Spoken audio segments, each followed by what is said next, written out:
भवतः स्वागतम। आज हम पढ़ रहे हैं कक्षा 9 की संस्कृत की पाठ्यपुस्तक सेमुषी का चतुर्थ पाठ। पाठ का नाम है कल्पतरु। कल्प अर्थात इच्छा, तरु मतलब वृक्ष, यानी कि इच्छा पूर्ति करने वाला वृक्ष। प्रस्तुतो अयं पाठः बेतालपञ्चविंशति इति प्रसिद्धकथासङ्ग्रहात् सम्पादनं कृत्वा संग्रहितो अस्ति। दिया गया यह पाठ बेताल पंचविंशति इस प्रसिद्ध कथा संग्रह से संपादन करके लिया गया है। अत्र मनोरंजक घटनाभिः विस्मयकारी घटनाभिश्च जीवन मूल्यानां निरूपणं वर्तते। यहाँ मनोरंजक घटनाओं के द्वारा और विस्मयकारी अर्थात आश्चर्यजनक घटनाओं के द्वारा जीवन मूल्यों का निरूपण है।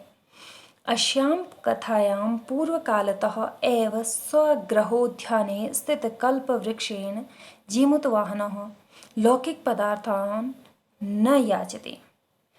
इस कथा में पूर्व काल में ही अपने घर के उद्यान में स्थित कल्प वृक्ष से जीमूतवाहन लौकिक यानी कि सांसारिक पदार्थों को नहीं मांगता है, अपितु सह सांसारिक प्राणिनां दुखानि अपाकरणाय वरम याचते, जबकि वह सांसारिक प्राणियों के दुखों को दूर करने का वरदान मांगता है। यतो हि लोकभोग्याः भौतिक पदार्थाः जल तरंगवत अनित्या सन्ति, क्योंकि संसार में भोगने योग्य जो भौतिक पदार्थ हैं वो जल की तरंगों के समान अनित्य हैं। अस्मिन् संसारे केवलं परोपकारः एव सर्वोत्कृष्टं चिरस्थायी तत्वम् अस्ति। इस संसार में केवल परोपकार ही सर्वोत्कृष्ट और चिरस्थायी तत्व है। तो आइए कथा को पढ़ लेते हैं। अस्ति हिमवान नाम सर्वरत्न भूमि नगेंद्रः। सभी रत्नों की भूमि नगेंद्र, नगों में अर्थात पर्वतों में इंद्र, पर्वतों के राजा हिमवान अर्थात हिमालय हैं। तस्य सानो उपरि विभाति कंचनपुर नाम नगरम। तस्य सानो उपरि उसकी चोटी के ऊपर विभाति मतलब सुशोभित होता है कंचनपुर नाम का नगर। तत्र जीमूतकेतु इति श्रीमान विद्याधरपति वसति स्म। वहाँ जीमूतकेतु ऐसे श्रीमान विद्याधरपति रहते थे।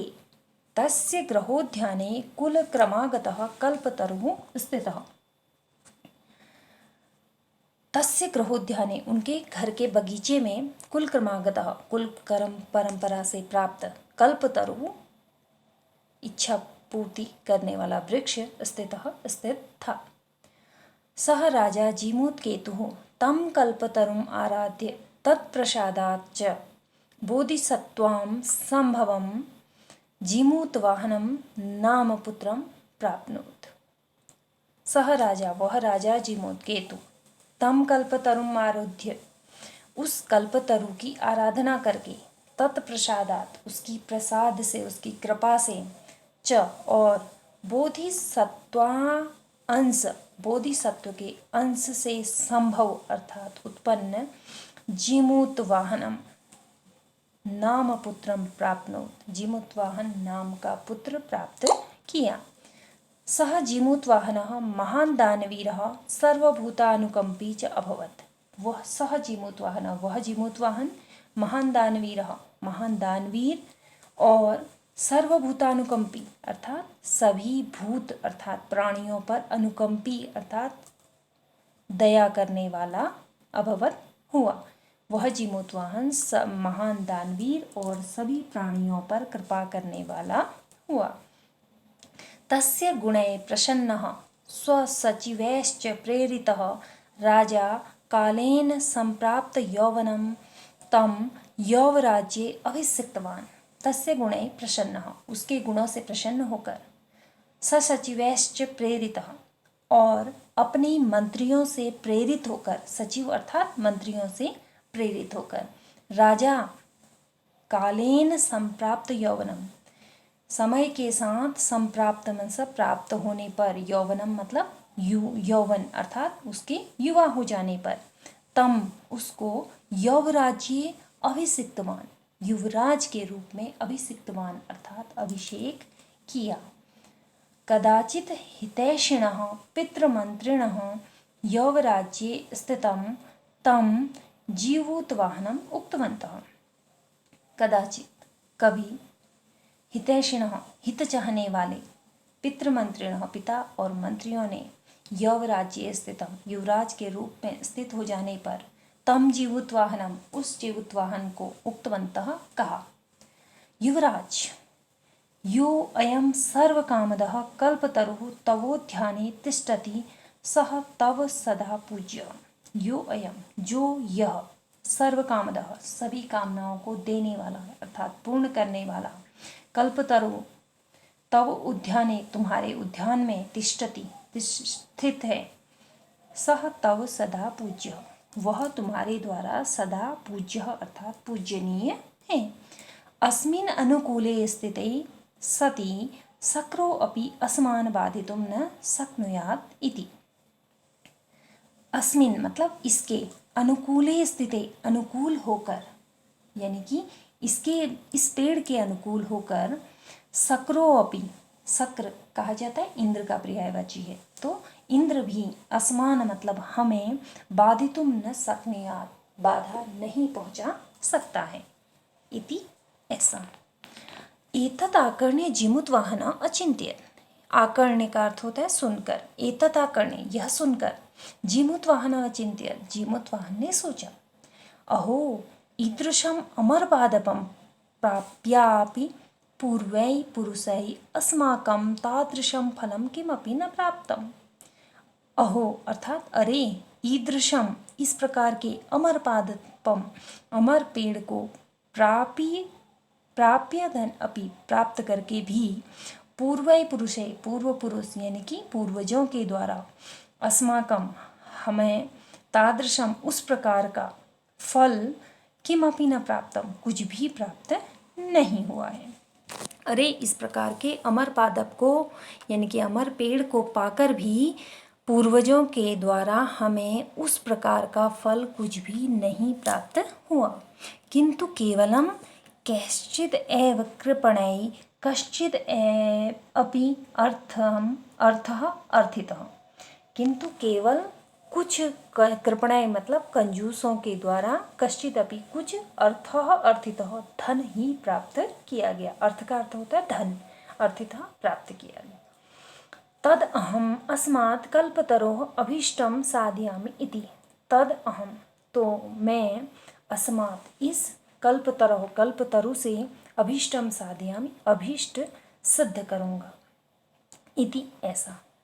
एवं आलोच्य सह पितुः अंतिकम आगच्छ। एवं आलोच्य यह सोचकर सह वह पितुः अंतिकम पिता के पास आगच्छत आया। आगत्य च सुखम आसीनः पितरम एकांते निवेद्य। आगत्य और आकर सुखम आसीनम सुख से बैठकर पितरम पिता से एकांते निवेद्य एकांत में निवेदन किया या कहा।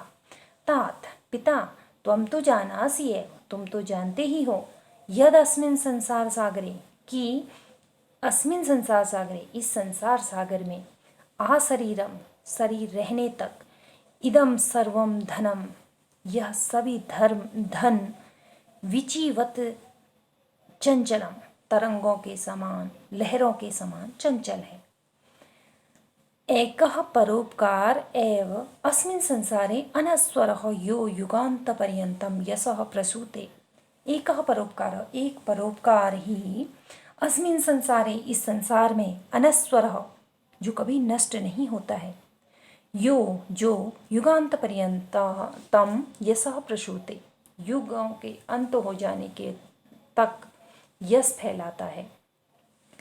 तत् अस्माभि ईदृशः कल्पतरु किमर्थम रक्षते। तो हमारे द्वारा इस तरह के कल्पतरु की क्यों रक्षा की जा रही है।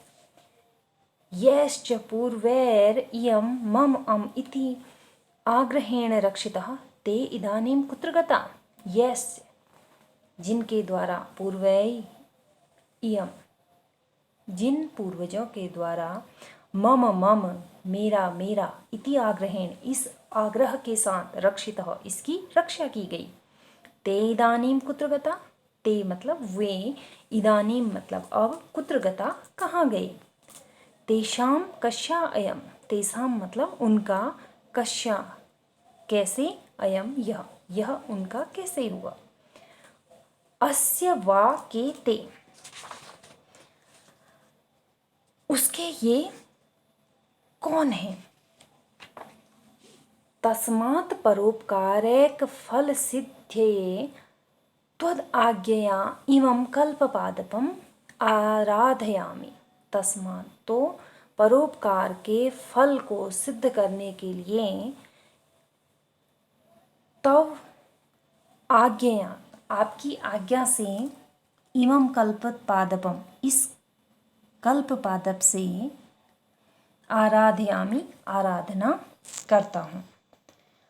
अथ पिता तथा इति अभ्यनुज्ञातः सः जीमूतवाहनः कल्पतरुम् उपगम्य उवाच। अथ पित्रा तथा इति अभ्यनुज्ञातः, अभ्यनुज्ञातः का अर्थ होता है अनुमति पाया हुआ। इस प्रकार पिता से ऐसी अनुमति पाया हुआ।